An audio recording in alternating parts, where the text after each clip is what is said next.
Bismillahirrahmanirrahim. Assalamualaikum warahmatullahi wabarakatuh. Alhamdulillah alladzi bi ni'matihi tatimmus shalihat. Asyhadu an la ilaha illallah wa asyhadu anna sayyidana wa nabiyyana Muhammadan abduhu wa rasuluh. Allahumma shalli wa sallim wa barik ala hadzal nabiyil karim Muhammadin wa ala alihi wa sahbihi ajma'in, amma ba'du. Hadirin jamaah Masjid An-Nasr yang dirahmati Allah, insyaallah kira-kira setengah bulan lagi lah begitu ya, atau 3 minggu kita akan masuk bulan Ramadan. Jadi ya memang sudah menjadi rutinitas kita menjelang Ramadan, kita sedikit melakukan refresh, relaksasi, siap-siap ibarat orang mau bertanding Pak, ya kita warming up lah ya, pemanasan gitu ya. Nah, yang akan kita lebih fokuskan bukan puasanya, tapi menghidupkan malam-malam bulan Ramadannya, khususnya adalah sholat sunnah. Jamaah sekalian, setidak-tidaknya kita tuh punya 3 sampai 4 jenis sholat yang bisa kita explore gitu ya di dalam bulan Ramadan.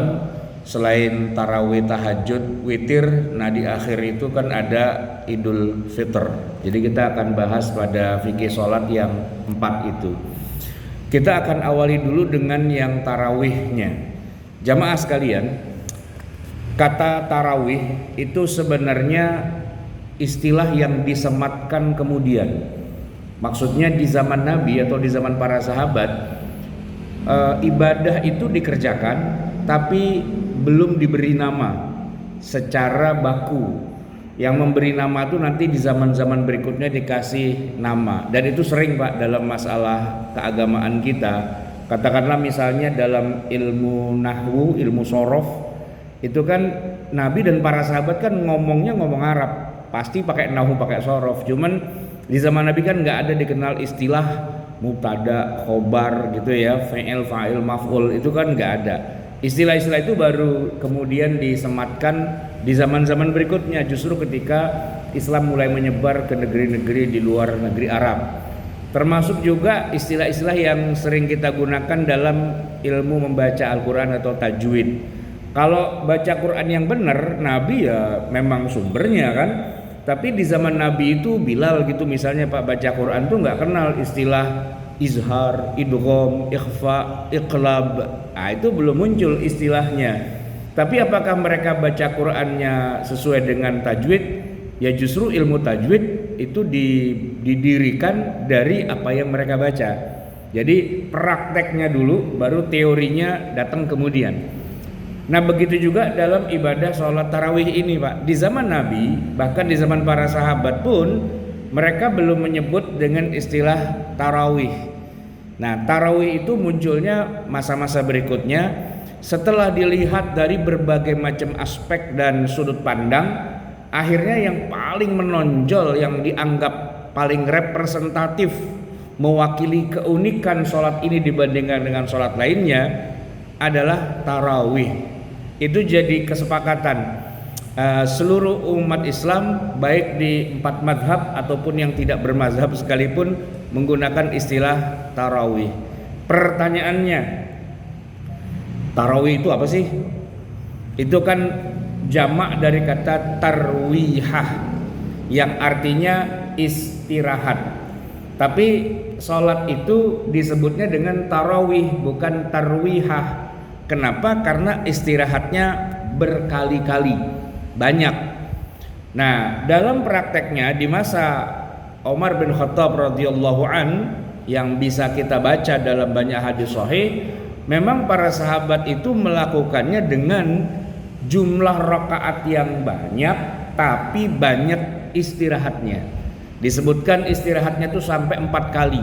Mereka melakukannya dengan 20 rakaat, 2 rakaat salam, 2 rakaat salam, istirahat. Lalu setelah itu 2 rakaat salam, 2 rakaat salam, istirahat. Setelah itu 2 rakaat salam, 2 rakaat salam, istirahat. Dan setelah itu 2 rakaat salam, 2 rakaat salam, istirahat. terhitung istirahatnya ada 4 kali. Dan setelah itu diteruskan dengan 2 rakaat salam, 2 rakaat salam. Nah, sehingga karena anatomi dari sholat itu unik, Pak, yaitu ada istirahatnya, dan itu nggak cuma sekali tapi 4 kali, tapi itu bagian utuh dari sholat itu. Maka sholat ini ya kita sebutlah dengan sholat yang banyak istirahatnya. Nah, yang bikin unik, Pak, walaupun istirahat tapi tetap argonya jalan. Nah, ini yang unik, Pak. Jadi sholat itu di jeda, tapi waktu jeda nggak sholat, ya itu dihitungnya sebagai sholat, dalam arti masih berpahala seperti orang lagi sholat. Makanya unik, ya kalau orang sholat kan ya selama dia takbiratul ihram sampai salam itu sholat. Begitu dia sudah salam gitu kan, sholatnya udah selesai. Ya ini enggak, ternyata sholatnya itu dipecah-pecah menjadi masna-masna, 2 rakaat 2 rakaat, dan antara 2 rakaat pertama kedua lalu masuk ke yang ketiga keempat gitu, itu di jeda, lama jedanya, istirahat, dan itu dianggap sebagai sholat, dalam arti tetap berpahala. Nah, maka ini adalah sholat yang sangat unik, tapi ini baru keunikan nomor 1. Nah, keunikan yang kedua, jamaah sekalian, yang banyak orang nggak sadar, ya, bahwa tarawih ini ternyata hanya diberlakukan khusus di bulan Ramadan, dan di luar Ramadan itu tidak ada tarawih. Di luar Ramadan tidak ada tarawih. Maka kesempatan kita mengerjakannya itu cuma 30 kali dalam setahun. Padahal dalam setahun itu kan ada 356 hari. Kalau pakai Hijriah kan 356. Kalau pakai Masehi kan 365, dikurang 11 gitu, Pak. Nah, cuma 30 kali dalam setahun, ini unik, hanya ada di Ramadan. Kalau Bapak nggak percaya, nanti Pak udah lebaran nih, habis Idul Fitri 2 hari kemudian Bapak kesini nih, Masjid An-Nasr, habis Isya, pasti dikunci, Pak, sama satpam. Dan kalau Bapak maksa masuk, tanya mau ngapain, Pak? Mau terawih. Diketawain sama satpam, terawih gini hari kemarin Ramadan, sekarang terawih kagak ada, gitu, Pak. Satpam aja tahu kalau di luar Ramadan nggak ada terawih, ya kan? Nah, ini yang harus kita pahami, bahwa tarawih itu adalah sebuah entitas khusus yang tidak ada di luar Ramadan. Dan makanya itu jangan keliru ketika membaca hadis Nabi tentang sholat malam, qiyamul lailnya Rasulullah SAW yang adanya di Ramadan dan di luar Ramadan, yaitu qiyamul lail atau tahajud. Ini yang suka orang pada kerok, Pak. Saya bilang kerok kenapa? Karena dia nggak bisa bedain mana tahajud dan mana tarawih. Padahal ada 8 perbedaan yang sangat esensial antara tarawih dengan tahajud. Ya, nah maka sambil kita ngomongin tarawih, sambil kita compare saja dengan tahajud. Begini, Pak. Pertama ya, sejak kapan sebenarnya tarawih itu disyariatkan dan sejak kapan tahajud itu disyariatkan? Itu 2 hal yang berbeda jauh. Kalau tarawih itu baru disyariatkan setelah Nabi hijrah ke Madinah. Itu pun bukan tahun pertama, masuk tahun kedua setelah hijrah. Berarti udah 13 tahun Nabi di Mekah, ya, itu tidak ada tarawih. Dan setelah itu setahun kemudian, 14 tahun gitu. Nah, baru tahun ke-15 sampai tahun ke-23 ada yang namanya tarawih. Kalau dihitung total, Nabi mengalami masa diwajibkannya Ramadan dan ada tarawihnya itu selama 9 kali, ya, dari tahun kedua sampai wafatnya beliau.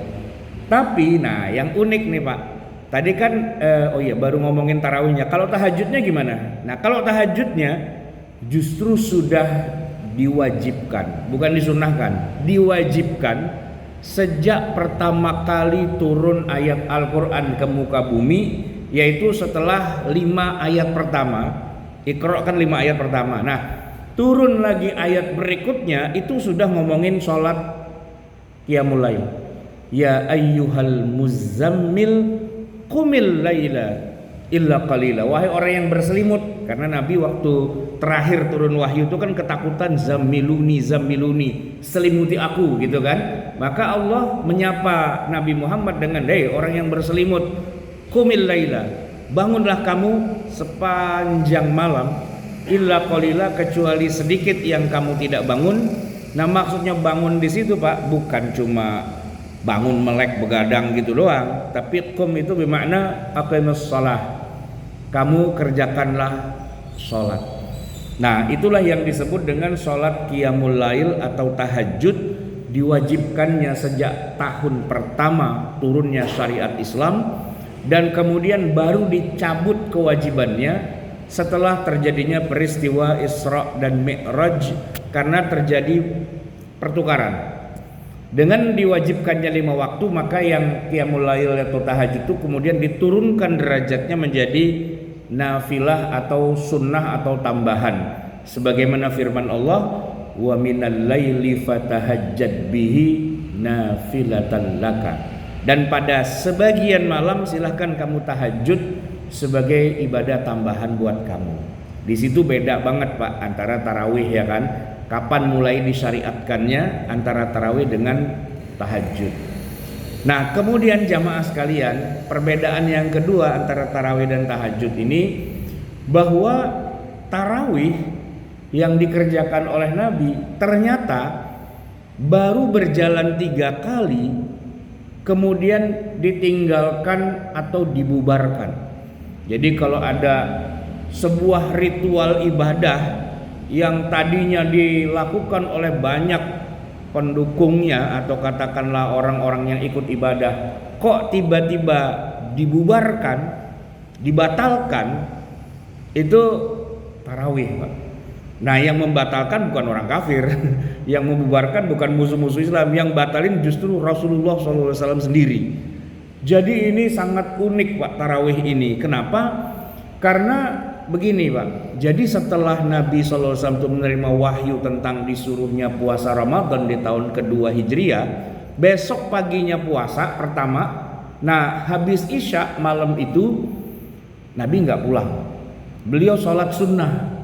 Nah sholat sunnah itulah yang dikatakan cikal bakalnya nanti akan ada tarawih, tapi itu namanya belum disebut tarawih saat itu. Beliau sholat sunnah dan nggak ngajak-ngajak orang, cuman ya 1-2 lihat dan ikut bersama Nabi sholat itu. Nggak ketahuan itu sholat apa, berapa rakaat, kayak gimana bentuknya nggak ketahuan. Tapi yang jelas informasi itu bocor ke sahabat-sahabat yang lain, sehingga begitu malam kedua yang ikut banyak gitu. Bahkan malam ketiga itu boleh dibilang bludak itu Masjid Nabawi, rame. Padahal Nabi tidak woro-woro Pak, tidak bikin spanduk atau bikin flyer gitu atau pengumuman kemana, woi pada sholat nih ntar malam gitu kan, kita qiyamul lail, kita tarawih gitu, enggak, bocor aja. Nah karena para sahabat tuh orang yang gemar ingin menjalankan agama dan sebagainya, tiba-tiba jadi penuh. Padahal Nabi nggak pernah bilang apa-apa, cuman beliau nambahin sendiri aja. Boleh dibilang tuh tidak resmi lah gitu, unofficial gitu. Nabi nambahin sholat tuh unofficial, tidak ada satu ayat atau hadis yang secara khusus memerintahkan untuk tarawih kayak gitu Pak. Nah oleh karena itulah, maka karena Nabi melihat orang kok jadi penuh kayak gini, tiba-tiba timbul rasa khawatir dalam diri Nabi, kalau beliau menginisiasi ini lama-lama diresmikan wajib, wah itu jadi kacau urusannya. Nah ini Pak menarik sekali, Rasulullah SAW itu bukan orang yang istilahnya maniak dalam beribadah, bikin-bikin beban kepada umatnya, justru kebalikannya Pak. Sebisa mungkin kalau bisa nggak disuruh gitu, bahwa beliau mengerjakan sendiri itu urusan dia. Tapi kalau orang pada ikut-ikutan dan sebagainya, justru ini malah menakutkan buat Nabi, karena takut nanti tiba-tiba turun wahyu, Jibril turun terus bilang, nah cakep tuh, wajib dah gitu kan, repot Pak kalau udah begitu tiba-tiba. Nolaknya nggak enak gitu sama Jibril gitu kan. Maka malam keempat itu Pak, Nabi begitu selesai sholat Isya pulang. Nah para sahabat kan udah penuh tuh di masjid, mikir lah kenapa pulang gitu. Yang satu bilang ke toilet kali, kebelet gitu misalnya. Yang lain lagi bilang oh lagi ada kebutuhan kali, lagi apa, udah kita tungguin aja. Cuman tunggu ternyata Nabi kagak balik-balik. Akhirnya jamaah bubar Pak. Cuman kan heboh, kenapa? Lah iya ini ada acara yang sudah mulai tumbuh, tiba-tiba nabinya nggak support gitu. Kemudian besoknya kan mereka ketemu Nabi, nanya ya, Nabi menjawab, fa inni khasyitu an tuftarada alaikum. Saya khawatir ini yang kita lakukan ini nantinya bakalan diwajibkan. Ya Nabi tahulah biasanya syariat itu awal mula ya belum diwajibin gitu, masih biasa, lama-lama lo jadi wajib, itu biasa tuh karakteristiknya kayak gitu. Maka Nabi berpikir gini, udah siangnya suruh puasa ya kan, makan minum nggak boleh, malamnya pula harus wajib sholat kayak gitu kan, kita kurangi aja lah, kita bubarin aja. Nah di situ Pak, secara ilmu usul fikih itu bisa kita pahami, oh suatu ibadah karena satu ilat tertentu lebih baik tidak usah dikerjakan. Apa? Ini jadi madarat, menjadi beban buat kita, gitu ya. Maka Nabi tidak mengerjakan. Para sahabat juga tahu diri, nggak maksa, bubar dengan damai. Acara sholat tarawih di zaman Nabi itu kan malam keempat Pak, malam kelima ya nggak ada yang sholat, malam ke-6, 7, 8 sampai akhir Ramadan nggak ada. Jadi praktis di zaman Nabi itu Pak, boleh dibilang tidak pernah ada sholat tarawih berjamaah di Masjid Nabawi kecuali 3 kali doang.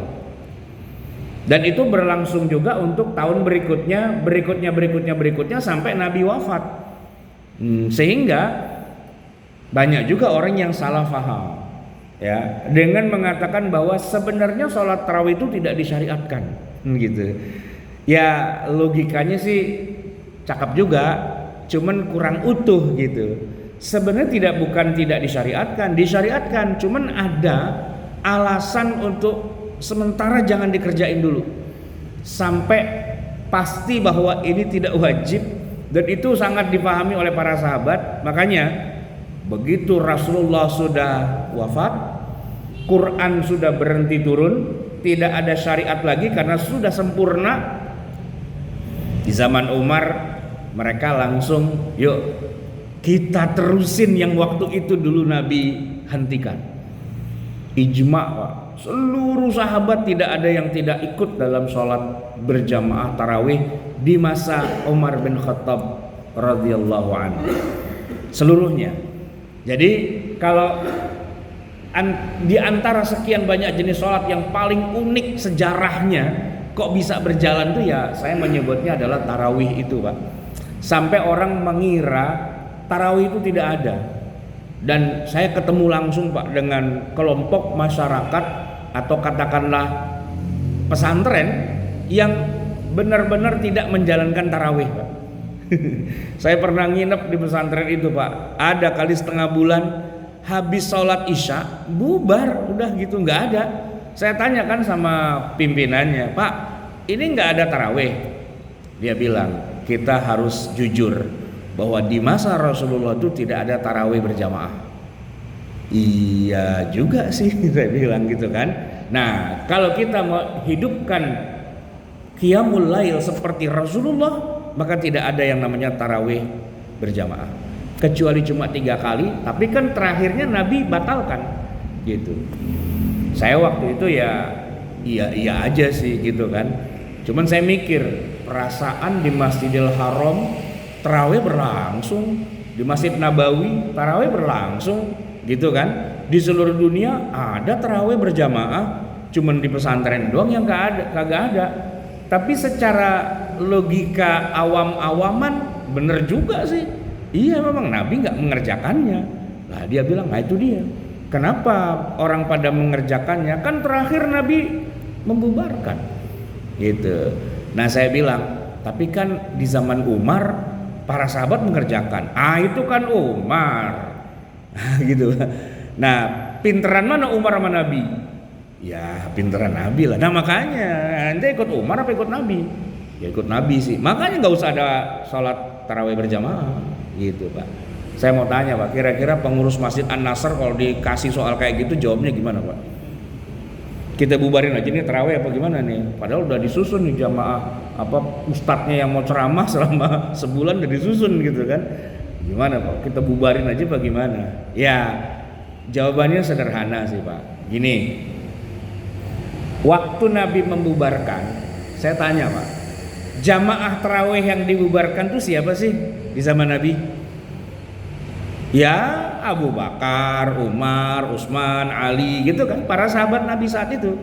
Nah ketika kemudian dihidupkan kembali, saya tanya, yang tarawih itu pada masa berikutnya itu orang yang sama apa orang yang berbeda? Orang yang sama. Ya Abu Bakar udah wafat ya, Umar, Utsman, Ali, dan semua yang hadir pada waktu sholat tarawih cuma 3 kali doang di masa Nabi, ya orangnya dia juga. So kalau gitu kita tanya dong sama mereka, karena mereka yang tahu kayak apa tarawih di masa Nabi dan kenapa kemudian mereka menghidupkan lagi di masa Umar. Kalau kita bilang mereka sesat, berarti seluruh agama Islam ini sesat semua, karena seluruhnya semua itu saat itu ijma melaksanakan salat tarawih. Kalau kita bilang salah itu mereka, yang benar saya doang, walaupun mereka hidupnya bersama Nabi dan kita terpaut 14 abad, bisa-bisanya lo ngaku lebih ngerti tentang syariat itu ketimbang para sahabat yang menjadi pelaku langsung di masa Nabi. Kan mereka yang sholat tarawih, ya kan, di masa Nabi, dan mereka pula yang melakukannya lagi setelah itu. Bagaimana mungkin kita yang anaknya orang kafir ini Pak, ini kan keturunan kafir kita nih sebenarnya kan, kita bukan anak-anaknya sahabat, kok bisa-bisanya ngatain sahabat goblok, yang benar cuman saya doang? Keliru banget itu Pak, ya kan, salah kaprah banget. Ya kalau kita mau tahu duduk persoalannya, tanya dong para sahabat, lu kenapa pada kumpul sholat tarawih lagi? Kan sama Nabi dibubarin terakhir. Nah kan dijawab sama Umar, karena Umar yang menginisiasi kan, Tong, tahu nggak kenapa Nabi bubarin? Karena takut diwajibin. Nah sekarang kita jalanin karena apa? Karena nggak mungkin tiba-tiba Jibril turun kita lagi taraweh lalu bilang kutiba alaikum sholat tarawih, nggak mungkin. Nah kalau Jibril turun kita jadi nabi, ya nggak? Nah gitu. Jadi mereka tuh betul-betul memahami dari A sampai Z maqasid syariah, dari kenapa Nabi itu sholat 3 kali dan kemudian dibubarkan. Yang paling ngerti itu ya mereka, orang mereka hidup bersama Nabi kok. Masa kita yang tahu? Ya mereka. Nah kalaupun kita mau ikut Nabi, ya kita nanya lah sama orang yang pernah hidup bersama Nabi, ya para sahabat. Ya, nah makanya kita sekarang sholat tarawih ikut sahabat, ya ikut Nabi sebenarnya. Jangan kemudian kita ngarang kita lebih ngerti tentang Nabi ketimbang para sahabat. Nah itu namanya logikanya bengkok gitu Pak, kagak paham berarti. Ya kalau kita mau tahu apa yang dibicarakan Nabi dengan para sahabat, Nabi udah nggak ada, ya nanyanya sama para sahabat lah. Nah sahabat kemudian menjelaskan itu loh duduk perkaranya, maka terjadilah sholat tarawih di masa Umar. Nah itu bukan cuma 3 kali Pak, ya sampai Lebaran, sampai 30 malam dilakukan berjamaah, seluruh sahabat ikut pada saat itu. Cuma memang Umar bin Khattab itu bedanya begini Pak. Kalau di zaman Nabi kan belum ketahuan tarawihnya tuh baca surat apa dan sebagainya, karena ingat itu kan baru tahun ke 15 atau tahun ke 14 atau 15 setelah kenabian gitu ya. Artinya Quran tuh belum turun semua Pak.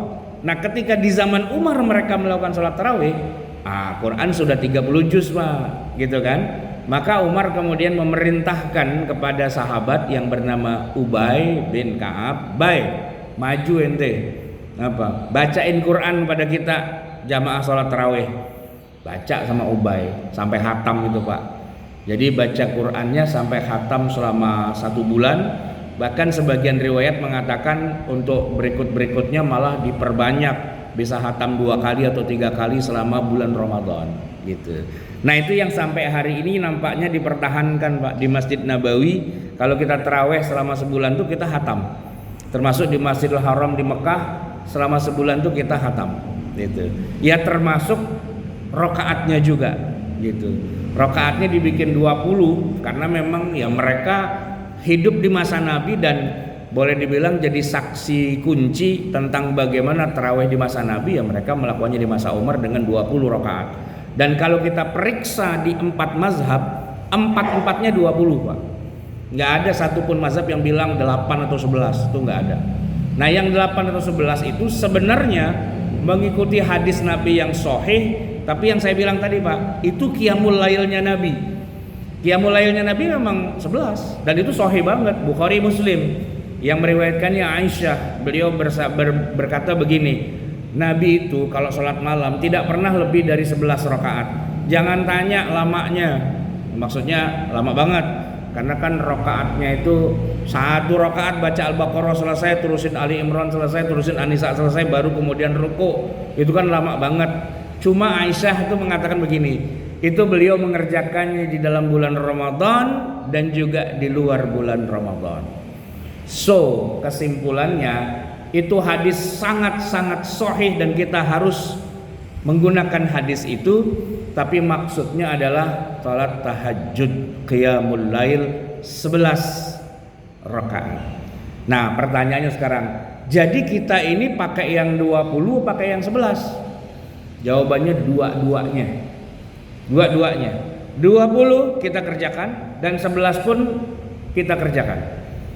Nah tahu dari mana? Ya lihat aja Masjidil Haram, Masjid Nabawi sekarang ya, 20 rakaat mereka kerjakan ya, ittiba kepada ijma'nya sahabat, sholat tarawih 20 rakaat, dan setelah itu separuh malam yang kedua mereka lakukan yang namanya qiyamul lail 11 rakaat. Nah orang menyebutnya dengan istilah tahajud. Jadi 20 tambah 11 berapa tuh Pak? Ya 31 ya, 31. Nah itu Pak, yang sesuai dengan sunnah adalah 20 dan 11 dua-duanya. Nah kita mau ngerjain 20 doang tanpa 11-nya boleh, mau ngerjain 11-nya doang tanpa 20 boleh, tapi yang paling cakep ngerjain dua-duanya. Walaupun dua-duanya nggak dikerjain juga nggak apa-apa, soalnya gara-gara acara buka puasa bersama ngobrolnya keasikan, terawih kagak, tahajud kagak, bangun-bangun sahur. Ada juga yang model kayak gitu, tapi bukan di sini Pak. Tanjung Priuk laut kesonoan lagi tuh yang modelnya kayak gitu ya. Nah jadi 20 itu sunnah dan 11 itu juga sunnah. Tapi cara mendapatkannya itu berbeda, dalam arti cara mengistimbatnya itu berbeda. Nah Bapak kalau pengen sholat tarawih yang kayak gitu 20 rakaat plus 11 rakaat, nah umroh aja Pak bulan Ramadan, mantap itu Pak ya, cuman harganya mahal emang gitu. Nah jamaah sekalian, kemudian karakteristik antara tarawih dengan tahajud itu memang beda. Tadi dari segi namanya, tarawih itu namanya kan tarawih, jadi santai. Maka walaupun bilangan angkanya 20, tapi dikerjakannya dengan simple, dengan sederhana, yaitu banyak istirahatnya. Sebaliknya yang tahajud itu arti kata tahajud sendiri adalah bersungguh-sungguh ya. Jadi maksudnya ya bersusah payah lah gitu. Fatahajjat bihi, paksain gitu kan. Nah memang nggak disebutkan Nabi itu banyak istirahatnya kalau udah tahajud itu. Yang ada kakinya bengkak gitu Pak. Ya dan uniknya lagi Pak, kalau tarawih itu di zaman Umar kan ijma tuh, seluruh sahabat ikut berjamaah di masjid. Tapi kalau tahajud Pak, di masa Rasulullah tidak pernah ngajak orang untuk tahajud berjamaah. Hampir kita tidak pernah menemukan dalil di mana Nabi berjamaah rame-rame semasjid, itu nggak ada.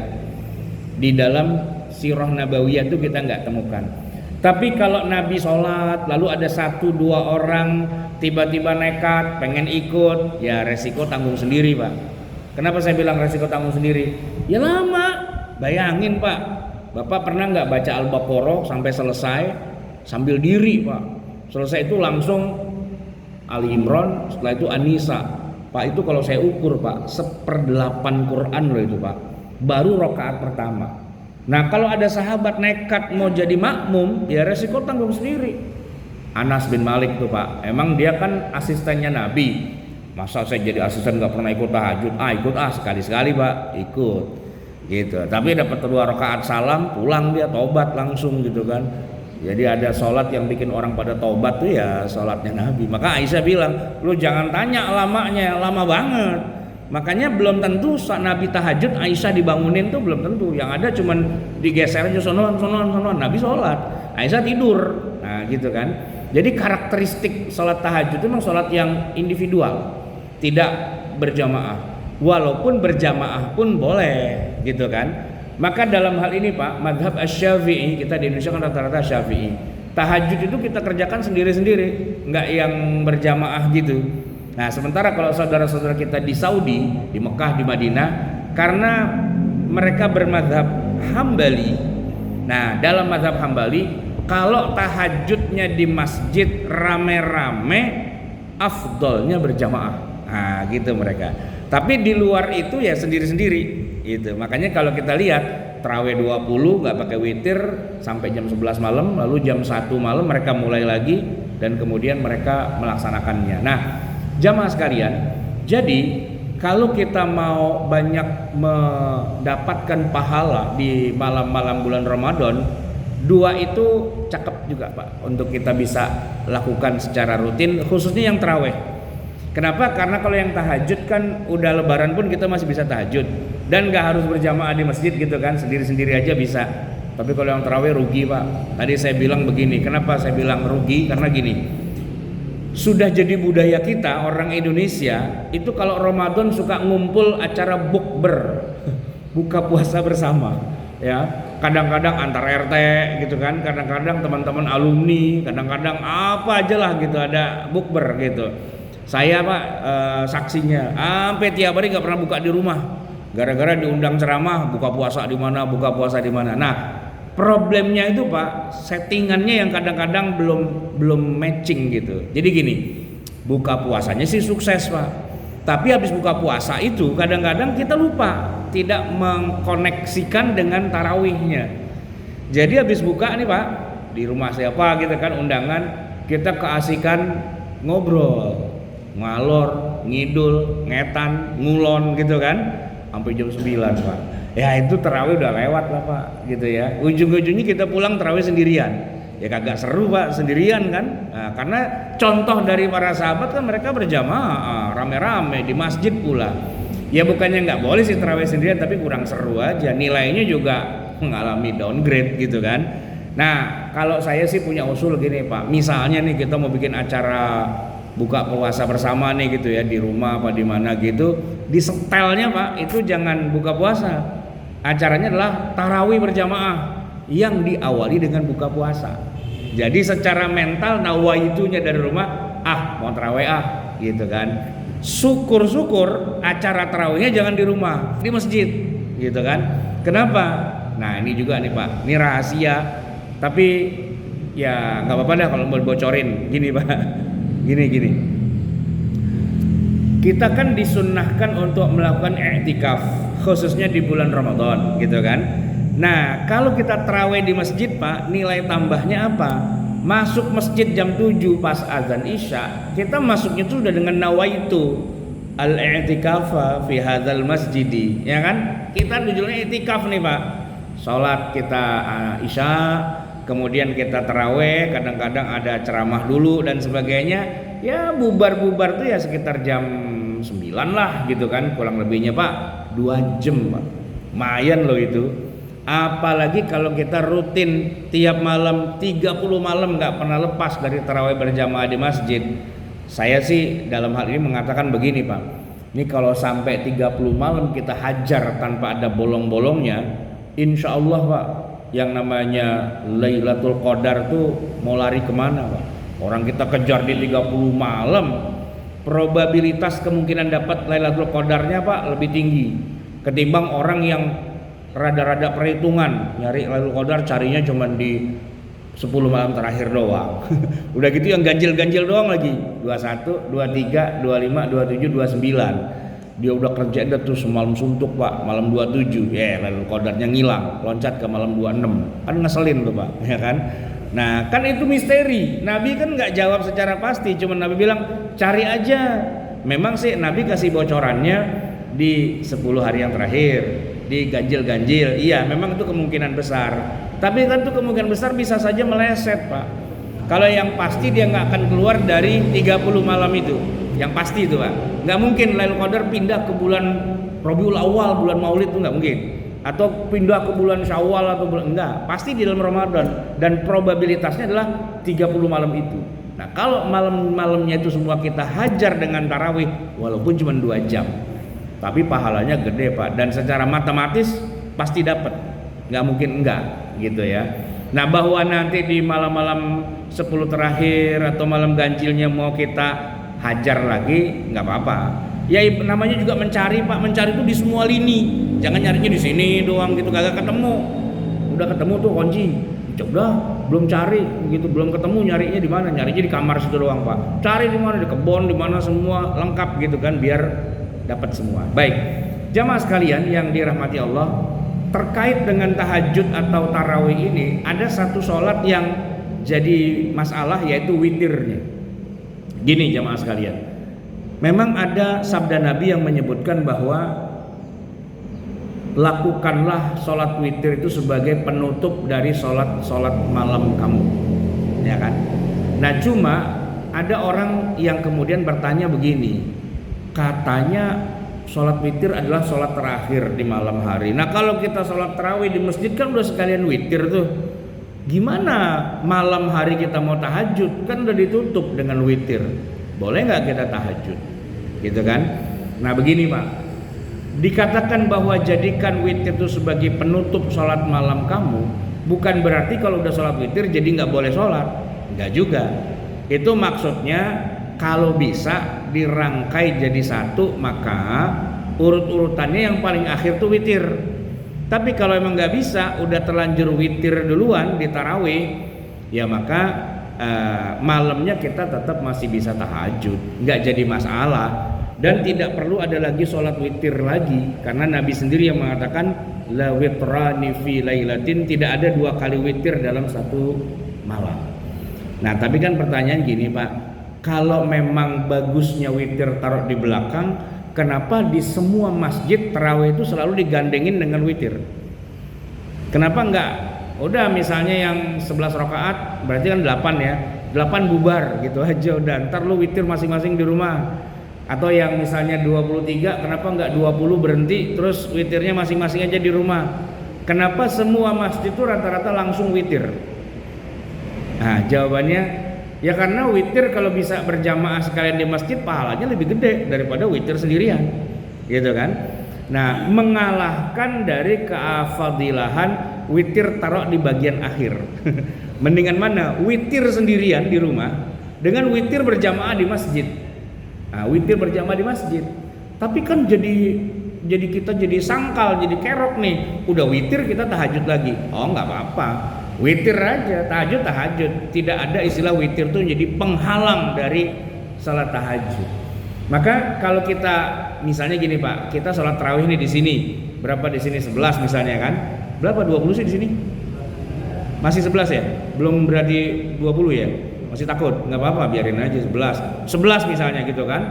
Oke 11 gitu kan? Nah terus saya di rumah ntar saya mau tahajud. Apa saya sampai 8 aja terus saya pulang? Ntar saya mau tahajud, habis tahajud saya witir sendiri. Gimana Pak? Ya, ikut witir sampai selesai. Terus tahajud, ya tahajud aja. Pakai witir lagi, nggak usah. Gitu. Kenapa? Udah witir di sini. Tentunya witir buat penutup, nggak juga. Kalau emang mau, nah di Masjidil Haram Pak, tarawih yang 20 mereka itu kalau ada tahajud berjamaah khusus untuk 10 malam yang terakhir itu mereka bikin tahajud berjamaah. Kalau yang 20 malam pertama nggak ada tahajud berjamaah, tahajud masing-masing. Cuman yang 10 malam terakhir karena mereka ya alasannya kan karena mereka iktikaf di situ Pak, dan mereka banyak ngumpul di masjid itu, masa sholatnya sendiri-sendiri, udah jamaah aja gitu kan. Nah karena mereka satu paket tarawih dan tahajud, maka witirnya lah ditarik ke terakhir. 20 rakaat dulu, baru tahajud 8 rakaat, baru witir 3 rakaat di Masjidil Haram, di Masjid Nabawi. Kenapa witirnya ditarik ke belakang? Karena jamaahnya itu juga, dan tetap di masjid juga, kan lebih afdol gitu kan. Nah kalau kita, kenapa kita tarawih 11 rakaat atau 23 rakaat? Ya, dan sekalian witir, ya karena witir itu lebih afdol dikerjakan berjamaah dan di masjid. Bahwa kemudian nanti kita sholat tahajud sendirian di rumah, nggak usah pakai witir lagi, nggak usah pusing gitu ya. Nah jamaah sekalian yang dirahmati Allah, witir itu ada paling sedikitnya kan 1 rakaat, paling banyaknya 11. Intinya kan dia ganjil. Cuman kan pertanyaannya gini Pak, kebayang nggak kalau kita witir 11 rakaat, itu gimana cara ngerjain 11 rakaat witir itu Pak? Hajar terus, tahiyatnya berapa kali? Sekali doang. 10 rakaat gak pakai tahiyat, terus terakhir tahiyat akhir gitu atau gimana? Jawabannya Nabi mengatakan salatul laili masna masna. Semua sholat malam itu kerjainlah dengan cara 2 rakaat 2 rakaat. Jadi kalaupun kita mau witir yang 11, kerjain 2 rakaat salam, terusin lagi. Kerjain 2 rakaat salam, terusin lagi. Kerjain 2 rakaat salam, terusin lagi sampai udah 5 kali salam, kan udah 10 rakaat, baru yang 1 rakaat. Salatul laili masna masna. 2 rakaat 2 rakaat. Lah kalau 2 rakaat berarti bukan witir dong, kan itu genap. Mas, disebut dengan sholat itu satu kumpulan, totalnya berapa rakaat? Kita menyebut sholat tarawih 11 rakaat, ya kan? Dan di sini kan tarawih 11 rakaat nih. Emang 11 rakaat langsung Pak dengan 1 kali salam doang? Kan enggak, kan dipecah-pecah, ya kan? Tarawih 8 rakaat, emang langsung 8 rakaat 1 salam? Enggak dong, kan dipecah-pecah dengan 2 rakaat 2 rakaat, ya kan? Nah begitu juga witir. Witir berapa rakaat? 11 rakaat, ya dipecah-pecah 2 rakaat 2 rakaat 2 dan 1. Makanya kalau ada orang sholat witir 2 rakaat salam dan 1 rakaat, ya memang udah bener, nggak salah. Walaupun boleh nggak kalau hajar langsung 3? Ya boleh, kenapa enggak? Dua-duanya itu sah dan bener, ya kan? Cuman jadi agak kurang tepat kalau 3 kan dihajar langsung boleh Pak, kayak sholat maghrib cuman tanpa tahiyat awal kan gitu ya. Tapi kalau Bapak coba jajalin witir yang 11 rakaat, nah tapi nggak pakai salam, langsung sekali doang, puyeng-puyeng situ, udah rakaat keberapa nih gitu kan. Nah makanya mau tak witir dengan 2 plus 1 atau 3 langsung sah gitu, sah. Silakan aja, tinggal nanti imamnya bilang, jemaah kita mau sholat witir nih. Nah makmumnya tanya 21 apa langsung 3? 21. Nah 21 berarti dia salam dulu baru kemudian 1 rakaat, silakan. Atau kata imam hajar 3 aja langsung, nggak usah pakai salam. Ya udah boleh, ikut aja. Tinggal dijelasin, karena kalau nggak dijelasin ntar orang pada kerok tuh Pak, jadi bingung masalahnya. Itu jadi antara tarawih, tahajud dan witir. Nah terakhir nih Pak tentang Idul Fitr.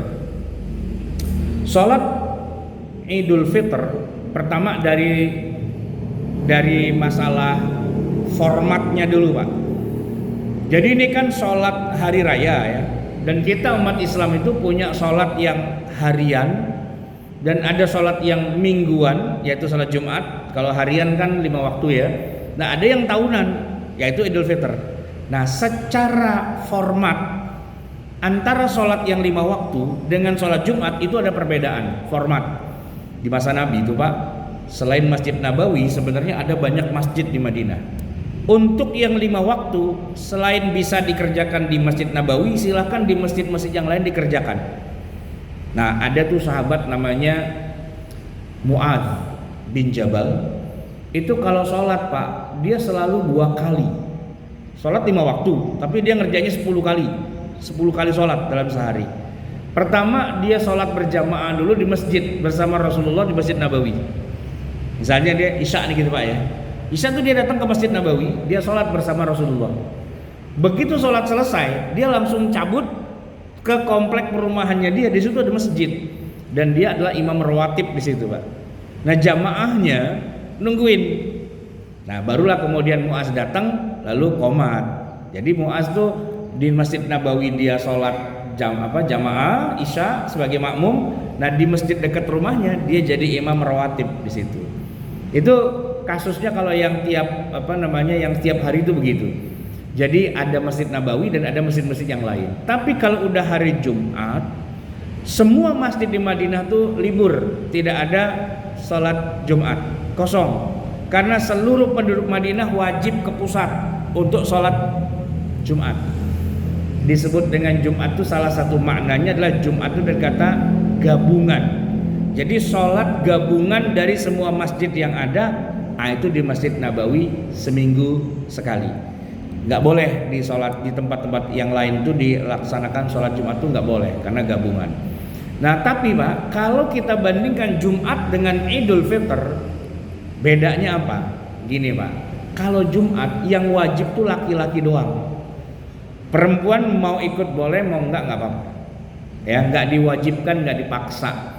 Termasuk juga para budak, justru malah nggak wajib sholat Jumat, Pak. Budak itu nggak wajib. Jadi kalau hari Jumat budak tuh sholat zuhur doang. Dia nggak wajib sholat Jumat, nggak harus datang. Nah, tapi masuk dengan sholat Idul Fitr, perempuan disuruh datang ke Nabi. Ya walaupun sholatnya sendiri tidak wajib, tapi dikerahkan semua wanita, termasuk yang haid itu pun disuruh datang sama Nabi. Walaupun tidak ikut dalam saf barisan, tapi duduk di pinggiran lah begitu, tapi disuruh datang. Termasuk budak itu disuruh datang, termasuk anak-anak disuruh datang, termasuk juga orang-orang yang musafir kan nggak wajib sholat Jumat kan. Tapi kalau Idul Fitr mereka dari padang pasir ya, orang-orang yang tinggal di Badawi itu, di Badiah itu pada masuk kota, turun kota, ikut sholat juga. Nah gitu. Makanya Masjid Nabawi nggak muat Pak. Ya, kalau udah yang namanya Idul Fitr, Idul Adha, Nabi memindahkan lokasi tempat sholat dari Masjid Nabawi ke tempat yang luas di luar batas kota Madinah, ya di padang pasir, di Sahra gitu. Nah maka 9 kali Nabi Idul Fitri Idul Adha itu tempatnya selalu di padang pasir. Nah hari ini banyak orang yang kemudian mencoba mencari tafsiran, apa sih maksud dari Nabi itu sholatnya di padang pasir itu, ya kan? Ada yang mengatakan tadi teknis banget, yaitu karena masjidnya nggak muat, dicarilah tempat yang bisa semua kumpul, teknis banget, ya kan?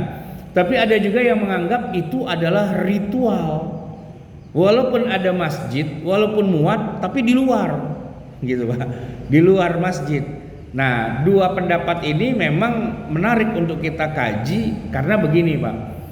Kalau sekarang kita ada di Madinah, di tempat yang sama di Masjid Nabawi, pertanyaannya apakah penduduk Madinah hari ini melaksanakan sholat Idul Fitri itu di padang pasir, di luar, atau di Masjid Nabawi? Jawabannya di Masjid Nabawi. Mereka tidak melakukan sholat itu di luar kota Madinah, misalnya di dekat Bir Ali gitu kan, di pinggir jalan tol yang luas di padang pasir itu enggak. Mereka melakukannya di Masjid Nabawi. Padahal di zaman Nabi mereka mengerjakannya di luar kota Madinah. Alasannya apa? Ya ternyata alasannya simpel dan sederhana, bahwa di masa Nabi masjidnya sempit banget, nggak muat, sama Nabi dipindah. Nah setelah Nabi wafat, di zaman Umar, di zaman Muawiyah, di zaman apa tuh, Masjid Nabawi kemudian mengalami pelebaran. Saking lebarnya Pak, itu sampai menggusur seluruh rumah dan bangunan yang ada di zaman Nabi. Sehingga satu kota Madinah di zaman Nabi sekarang tuh semuanya jadi masjid Pak. Satu kota Madinah di zaman Nabi sekarang jadi masjid Pak. Jadi kalau kita nih lagi ada di Masjid Nabawi, ya kan, habis subuh gini Pak, kita pulang nih kan, keluar dari bangunan masjid masih ada pelataran ya, halaman. Keluar dari halaman tuh kan ada pagernya. Nah itu kalau di zaman Nabi kita udah keluar dari kota Madinah tuh Pak. Udah keluar dari kota. Jadi hotel kita tuh di luar kota kalau di zaman Nabi gitu kan. Nah area Masjid Nabawi sekarang, pagar-pagarnya, itulah pagar-pagar kota Madinah di zaman Nabi. Gitu. Nah, karena satu kota digusur semua, rumah Nabi pun masuk jadi masjid sekarang, kuburan Nabi itu kan jadi masjid sekarang itu semua kan. Rumah-rumah sahabat semua tuh sekarang jadi masjid, Pak, digusur-gusurin semua gitu. Nah, maka masjidnya menjadi lega, menjadi muat gitu. Maka setelah masjidnya muat, orang-orang kemudian sholatnya di dalam Masjid Nabawi lagi, nggak di lapangan, nggak di halaman. Kan Masjid Nabawi kan halamannya luas juga, Pak. Apa bikin mimbarnya di halaman lalu masjidnya dikosongin? Enggak, jajalin aja ke sana kalau nggak percaya. Di dalam masjid tetap sholat Idul Fitri atau Idul Adha di dalam masjid. Bahwa jamaahnya mau meludak ke pelataran, mau ke jalanan misalnya, mau kemana, itu lain cerita. Tapi tetap mimbarnya di situ, ya di mimbarnya Rasulullah SAW gitu kan. Sama juga waktu di zaman Nabi itu kan ada juga sebagian sahabat yang tinggalnya di Mekah, ya kan. Nah, kalau di zaman Nabi sholat Idul Fitri itu sholatnya di padang pasir di Madinah, bagaimana dengan yang di Mekah? Apakah mereka keluar kota Mekah dan bikin di padang pasir? Jawabannya tidak. Mereka tetap sholat di depan Ka'bah. Ya, setelah Fathu Mekah khususnya kan, karena kalau sebelum Fathu Mekah kan masih dikuasai orang kafir. Tapi setelah Fathu Mekah, mereka sholatnya di Ka'bah, di depan, di Masjidil Haram gitu. Jadi kalau dibilang sholatnya itu di padang pasir, bener. Tapi ada ilatnya. Apa ilatnya? Karena nggak muat. Kalau ternyata muat, sekarang ini Pak, di Masjidil Haram, Masjid Nabawi ya dikerjakan di dua tempat suci karena lebih utama di dalam masjid ketimbang di tanah lapang yang wallahu alam bisawab. Apakah ada najisnya atau ada hewan-hewan yang kayak di zaman Nabi kan ada kalajengking, ada ular apa segala macam, kan lebih kemungkinan besar madaratnya lebih besar gitu kan. Tapi lepas dari itu semua Pak, mau di masjid boleh, mau bukan di masjid boleh, nggak jadi masalah. Yang jelas kalau di zaman Nabi memang di padang pasir gitu ya. Nah, terakhir nih Pak, karena Nabi harus jalan kaki dari rumahnya menuju ke tempat sholat, sambil jalan itu Pak, beliau kemudian membaca zikir. Zikirnya itu takbir, ya kan? Walitukmilul iddata walitukabbirullaha ala ma hadakum. Jadi sempurnakanlah bilangan puasamu sampai 30 hari atau sebulan. Walitukabbirullah, maka bertakbirlah kamu kepada Allah. Sambil jalan dari rumah menuju ke tempat sholat, beliau membaca Allahu Akbar, Allahu Akbar, Allahu Akbar, La ilaha illallah, Wallahu Akbar, Allahu Akbar, walillahil hamd. Itu yang Nabi ulang-ulang. Nah, dari situlah kemudian banyak orang mentradisikan budaya takbir keliling. Padahal kalau Nabi mah nggak keliling Pak, nggak ngider-ngider Madinah gitu, nggak gitu kan. Ya menuju ke tempat sholat gitu. Cuman orang kita mungkin biar seru kali ya, biar syiar, udah keliling-keliling malam takbiran Pak. Kalau Nabi mah bukan malam takbiran gitu. Dari ba'da sholat subuh menuju ke sana, bahkan sebelum berangkat itu beliau malah makan dulu kan. Makan dulu baru kemudian sholat id gitu. Kalau mau yang seperti Rasulullah persisnya tuh memang makan dulu. Makanya ada semacam kesunahan kita itu kalau bayar zakat itu sebelum sholat id. Sunnah aja sih. Seandainya sesudah sholat id baru bayar zakat boleh nggak? Boleh, sangat boleh. Karena batasnya itu bukan sholat id sebenarnya. Batasnya maghrib. Tanggal 1 Syawal itu berakhir dengan maghrib saat itu. Cuman karena saking hati-hatinya para ulama kita sampai bilangnya begini, lo kalau baru bayar zakat habis sholat id kagak sah lo gitu kan. Bukan kagak sah, sah gitu. Cuman panitianya udah bubar Pak. Jangankan sebelum sholat id, 2 hari sebelum lebaran panitia udah rapat pembubaran. Kenapa? Orang panitianya pada mau pulang kampung gitu kan. Tapi seandainya, ini cuman seandainya waktu mau sholat id, ya Allah belum sempat bayar zakat fitrah nih, gimana dong gitu kan. Ya santai aja, kenapa? Setelah itu ya kita kasih aja pada fakir miskin dan sebagainya. Batas akhirnya maghrib Pak, bukannya sholat id. Cuman afdol dari segala yang afdol sebelum sholat id. Karena sunnahnya Nabi makan itu sebelum sholat id. Biar nanti yang miskin-miskin sebelum sholat id makan juga, gitu kan? Tapi itu kan aslinya begitu. Nah kita apakah harus original banget? Ya enggak juga sih. Soalnya saya bilang sama istri, siapin makan ya sebelum sholat id gitu. Kata istri saya, waduh belum mateng nih gitu, nunggu 15 menit lagi mau nggak? Ah keburu ditungguin sama panitia An-Nasr nih gitu. Ustaz sampai mana gitu kan? Nah, repot saya. Ah udahlah, jalan aja gitu kan. Nah pulang baru dimakan. Boleh nggak kayak gitu Pak? Ya boleh-boleh aja, emang kenapa jadi kagak boleh? Boleh, cuman afdolnya sebelum sholat id makan dulu gitu kan. Nah bahwa setelah itu makan lagi itu lain cerita Pak, gitu kan. Namanya juga lebaran gitu kan, jadi lebar gitu kan, banyak makan gitu ya. Nah sesuai dengan sunnahnya juga, kalau pulang tuh Nabi lewat jalan yang berbeda, ya jangan yang sama lah gitu kan. Jadi jalannya beda gitu. Nah tapi yang enggak sunnah bahwa setelah sholat id itu kita punya kebiasaan-kebiasaan lokal Pak di zaman kita. Pertama tuh ya kita salam-salaman, kita maaf-maafan, kemudian kita saling kunjungan, silaturahmi, ya kan? Yang punya orang tua ke rumah orang tua, sungkem dan sebagainya. Nah itu kalau kita cari di zaman Nabi itu sebenarnya nggak ada. Belum pernah tuh seumur-umur Nabi hari raya datang ke rumah orang tua. Ya kalau bapak atau ibu kan Nabi emang nggak punya dari kecil ya. Tapi kalau mertua ada loh Pak. Abu Bakar tuh mertua Nabi. Umar juga. Emang pernah gitu lebaran Nabi datang ke rumah Umar. Assalamualaikum. Waalaikumsalam. Woi Rasulullah ada apa? Mau sungkem? Nggak ada Pak. Nabi nggak pernah sungkem sama Umar gitu kan. Kita aja yang sungkem sama mertua karena budaya kita. Bapak masih punya mertua. Udah nggak datang ke rumah mertua nih lebaran. Pecat jadi mantu Pak. Ada aja lu anak durhaka, lebaran kagak datang lu gitu kan, diomelin kita. Mesti datang, mesti kunjungan, ada open house ya kan. Dan acara berlebaran kayak gitu Pak, itu kalau di kita jadi apa? Jadi molor ya. Ada ritual mudik misalnya H-14 tuh udah ada, H-7 udah ada orang pada pulang mudik.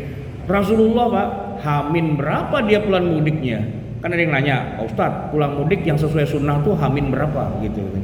Ya mana ada, Nabi nggak pernah pulang mudik gitu. Nabi kan merantau di Madinah Pak 10 tahun.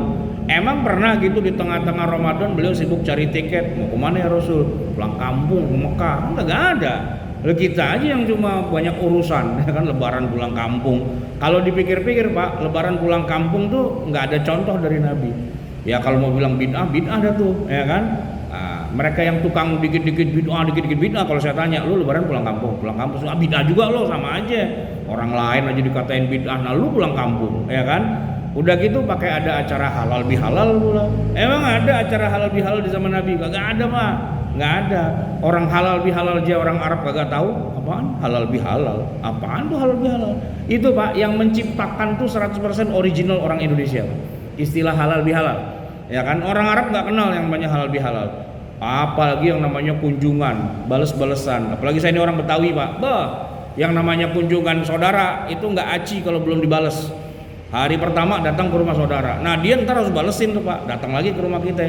Nah kita sono bawa kue, pulang kuenya balikin lagi sama kita, kan kagak dimakan ujung-ujungnya itu kue ya kan. Orang Betawi Pak nggak jauh-jauh dari kue loh, makan kagak juga sih gitu, sampai lama-lama tengik tuh kue gitu kan. Iya, dan biasanya tuh Pak kalau parcel hati-hati tuh Pak, perhatiin tuh expirednya, jangan-jangan udah tinggal 2 hari lagi tuh. Parcel tahun lalu masih dipakai aja buat sekarang gitu.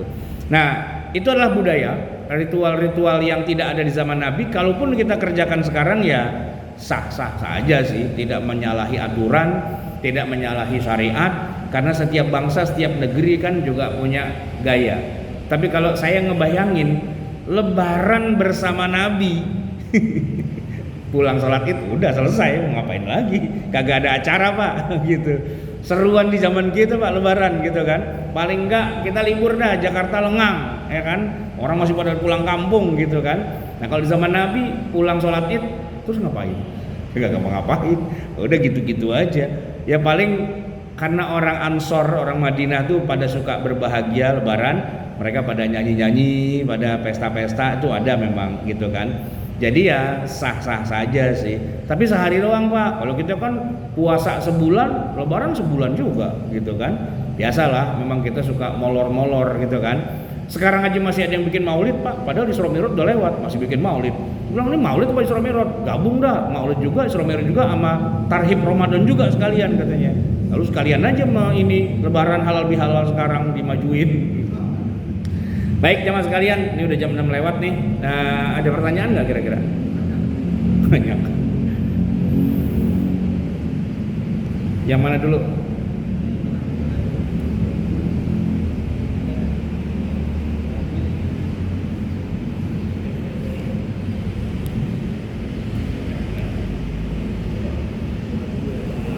Bismillahirrahmanirrahim. Assalamualaikum warahmatullahi wabarakatuh. Waalaikumsalam warahmatullahi wabarakatuh. Ustaz, sesudah 3 hari Nabi memberikan contoh terawih,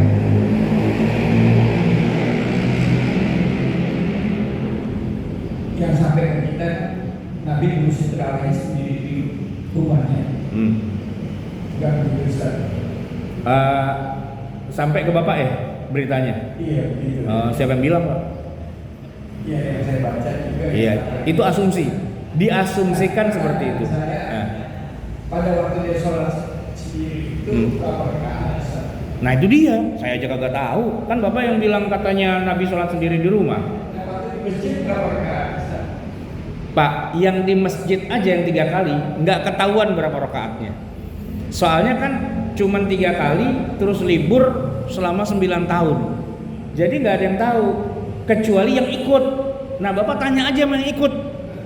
Yang ikut tuh siapa? Ya para sahabat yang melakukannya di zaman Umar. Tanyain sama mereka, lu kok sholat 20? Lu tahu dari mana? Ya kan dijawab, ya kan dulu kita yang ikut sholat sama Nabi. Tuh Pak 20, gitu loh dasarnya. 4 mazhab kenapa 20? Karena mereka ngikutin apa yang dikerjakan oleh para sahabat yang menjadi pelaku langsung di zaman Nabi. Kalau ditanya hadisnya ada nggak bahwa di zaman Nabi 20 rakaat? Nggak ada hadisnya, ya kan? Tapi pelakunya itu memperagakan langsung di zaman Umar dengan 20, gitu loh Pak. Ini jangan tersinggung pengurus An-Nasr karena cuma 11 ya. Saya cuma ngomongin apa adanya. Bapak mau nggak bikin sholat tarawih juga nggak apa-apa sih, santai aja. Nah, terus. Jadi yang sampai ke kita juga kenapa Umar menjadikan itu jamaah tarawih? Karena memang katanya tarawih itu lanjut, meskipun di masjid juga sendiri-sendiri. Nah, pada Umar kejadian Iya. Dia ambil inisiatif ini Iya. pada sendiri-sendiri kok. Betul. Akhirnya digabung jadi jamaah yang Iya. besar. Iya. Maksud saya, jadi sholat tarawih itu memang tidak diwajibkan untuk jamaah kan?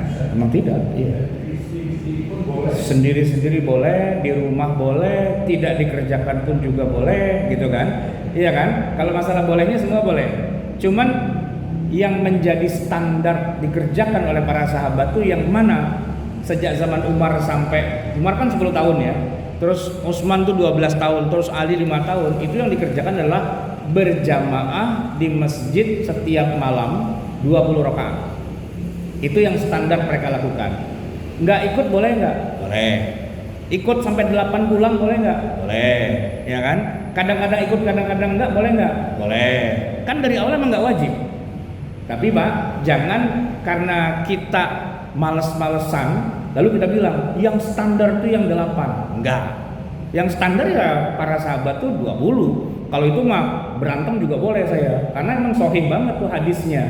Ya kan? Tapi Bapak mau 8 silahkan, tidak ada masalah, gitu kan? Tapi jangan bilang bahwa nah para sahabat ngerjainnya cuma 8. Salah, 20 pasti mereka. Ijma itu Pak. Jangan dilawan ijma itu. Ngaco itu. 20 mereka melakukannya. Makanya 4 mazhab tuh nggak ada satupun yang bilang 8. Bahwa di negeri kita banyak yang 8 atau 11 itu urusan masing-masing. Tapi kalau aslinya itu 20. Kalau nggak percaya ke Mekah, ke Madinah, itu pasti, gitu kan? Nah, jangan tersinggung. Ya, emang tiap orang beda-beda pastinya. Tapi saya harus jujur mengatakan, ya itulah yang aslinya. Nah kan tadi saya bilang, nggak harus asli banget kayak Nabi kan nggak apa-apa, ya kan? Nggak apa-apa.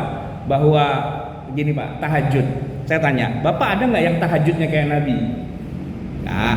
Siapa yang makan baca Al-Baqarah, Ali Imran, An-Nisa? Nggak ada, nggak. Iktikaf deh Pak, saya tantang di sini. Pengurus Masjid An-Nasr, ada nggak yang iktikafnya kayak Nabi? Ada nggak? Masuk tanggal 20 Ramadan, ya kan? Sebelum maghrib dan tidak pernah keluar dari masjid kecuali malam takbiran. Ada nggak? Nggak ada. Nggak usah ngaku-ngaku sesuai sunnah lah, gitu kan? Nah, kita ikutin sunnah. Kalau bisa full bagus. Tapi kalau bisanya cuman saya bisanya cuman kalong doang, habis tarawih sama sampai sahur, habis sholat subuh saya pulang. Kan rata-rata kita kalau itikaf begitu Pak, ya kan? Saya itikaf di masjid mana tuh? Masjid ya di sini juga sih ya. Kita kan kalau itikaf gitu, habis subuh gini kan kita bubar nih, masjid ditutup, ya kan? Ntar baru ada jamaah itikaf lagi, habis tarawih kan? Saya tanya, emang sesuai dengan sunnah Nabi kayak gitu? Nah, yang sesuai dengan sunnah Nabi itu itikaf dari malam 21 sebelum maghrib sampai malam takbiran, nggak keluar masjid. Makanya ada istilah kalau dalam mazhab Hanafi itu batal. Karena dalam pandangan Maliki Pak, iktikaf itu harus dimulai dari sebelum maghrib sampai ketemu maghrib. Kalau sebelum itu Anda keluar, iktikaf Anda itu batal. Itu kalau Maliki. Nah, untungnya Pak, kita bukan Maliki, kita Syafi'i. Kita Syafi'i Pak. Tadi kita masuk masjid sebelum subuh, sekarang pulang nih jam 6:30 gitu kan. Udah iktikaf belum Pak? Udah. Iktikaf boleh kapan saja. Gitu kan. Tapi pertanyaannya, iktikaf yang kayak Nabi tiap hari iktikaf. Cuman kalau yang 10 malam terakhir itu nggak keluar-keluar. Gitu. Nggak keluar-keluar. Kita insya Allah ikut Nabi walaupun tidak sesempurna Nabi. Nggak apa-apa kan? Kalau para sahabat tarawih 20, kita bikin 11, sah-sah saja, sangat boleh, nggak melanggar apapun, gitu kan. Tapi jangan bilang yang 20 salah, nggak juga. Bisa jadi mereka lebih tepat, gitu kan. Jadi ya udahlah, mau 20 mau 11 atur aja. Saya aja Pak, kadang-kadang 20, kadang-kadang 11, kadang-kadang cuma 2. Orang datangnya ke masjid udah telat, ya kan, gitu. Kadang-kadang gak sholat tarawih juga, santai aja, gitu kan, gak usah dibawa jadi agak ribet, gitu kan. Deal. Oke. Ada lagi Pak, silakan. Mungkin tambah dari saya Pak. Iya. Tadi Bapak katakan bahwasanya ada sholat tarawih dan juga bisa dilanjutkan dengan sholat Tahajud ya. Kalau kita bikin minimalis di sholat tahajud bisa Pak? Minimalis maksudnya gimana? Artinya biasanya kalau saya melakukan sholat tahajud saya bikin 4 atau 3, katakan 4 atau 6 bisa boleh Pak? Boleh. Tahajud 2 rakaat aja boleh. Ini kalau di luar Ramadan, Bapak pada tahajud nggak tiap malam? Saya tanya, jujur Pak, berapa rakaat? 2, ya kan? Boleh nggak? Boleh. Silakan aja, gitu. Tapi kalau mau yang original aslinya Rasulullah kan memang beliau 11 gitu loh. Tapi kita nggak 11, cuma 2 rakaat boleh nggak? Boleh banget gitu. Bahkan kalau lebih dari 11 boleh nggak? Ada banyak ulama yang katanya kalau sholat malam tuh sampai 100 rakaat gitu. Boleh nggak? Sangat boleh gitu. Artinya tidak harus persis seperti yang dikerjakan oleh Nabi itu, fine aja, nggak jadi masalah. Oke. Satu lagi dah. Ya. Abu Bakar itu sekalipun kan bulan puasa, kalau witir habis isya bisa. Iya nggak apa-apa. Habis isya juga nggak apa-apa. Iya. Jadi Rasulullah sholat malam juga sih. Iya. Rasulullah itu kadang-kadang sholat witirnya ya sesudah sebelum tidur gitu loh. Sebelum, jadi gini, kalau beliau kira-kira nih masih bisa luas waktunya untuk bangun malam, ya dia tidur tapi belum witir gitu kan, karena mau ngejar tahajudnya. Tapi kalau sekiranya ragu-ragu nih, ntar bangun apa enggak gitu kan, ya beliau witir aja dulu. Bahwa malamnya beliau mau tahajud, ya tahajud, santai. Bukan cuma Abu Bakar Pak, Rasulullah pun kadang-kadang sebelum tidur, kadang-kadang sesudah bangun dari tidur sebelum subuh gitu. Kadang-kadang kejar-kejaran dengan fajar, dengan subuh. Oke. Ya. Baik. Bismillahirrahmanirrahim. Alhamdulillahirabbil alamin. Hamdan yuwafi ni'amahu wa yukafi mazidah. Ya Rabbana lakal hamdu wa lakal syukru kama yanbaghi li jalali wajhika wa li 'azimi sultanik. Allahumma shalli wa sallim wa barik ala sayidina Muhammadin wa ala ali sayidina Muhammad. Rabbana zalamna anfusana wa illam taghfir lana wa tarhamna lanakunanna minal khasirin. Rabbana amanna bima anzalta wa taba'na ar-rasula faktubna ma'asy syahidin. Rabbana la tuzigh qulubana ba'da idh hadaitana wa hab lana min ladunka rahmah innaka antal wahhab. Rabbana atina fid dunya hasanah wa fil akhirati hasanah wa qina adzabannar. Wa sallallahu ala nabiyyina Muhammadin wa ala alihi wa sahbihi wasallam. Subhana rabbika rabbil izzati amma yasifun wa salamun alal mursalin walhamdulillahi rabbil alamin. Wassalamualaikum warahmatullahi wabarakatuh. Waalaikumsalam.